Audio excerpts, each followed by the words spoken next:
Dubai police के भेस में भारतीयों को लूटने पर 4 पाकिस्तानियों को कैद और 10 लाख दिरहम जुर्माना। जोया न्यूज़ नेटवर्क प्लस के दुबई से कंट्री हेड आशिक अली जोया की रिपोर्ट के मुताबिक दुबई में 4 पाकिस्तानियों को 2 साल कैद और मजमूई तौर पर 10 लाख दिरहम जुर्माने की सज़ा सुनाई गई। तफसीलात के मुताबिक दुबई में अल रफा पुलिस स्टेशन के इलाके में रवां बरस 29 मार्च को 2 भारतीय शहरियों को पुलिस एहलकारों ने अगवा करके लूट लिया था। तफ्तीश के दौरान इंकशाफ हुआ कि भारतीयों को अगवा करके लूटने वाले पुलिस एहलकार नहीं थे बल्कि बहरूपिये थे। दुबई पुलिस ने CCTV फुटेजेस और मुल्ज़मान के खाकों की मदद से छापा मार कार्रवाई में 4 अफराद को हिरासत में लिया जिनका ताल्लुक पाकिस्तान से था।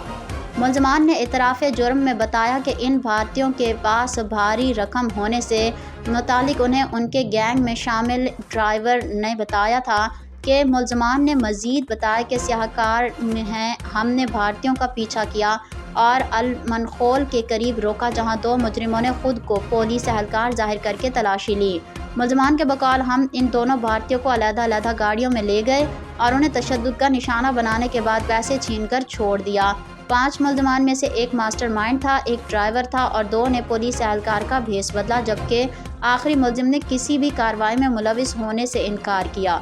अदालत ने शवाहिद और एतराफ़ जुर्म पर 4 मुल्ज़मान को 2-2 साल कैद और 2.5 लाख दिरहम जुर्माने की सज़ा सुनाई, जबकि 5वें मुल्ज़िम को नाकाफ़ी सबूत के बाइस बरी कर दिया।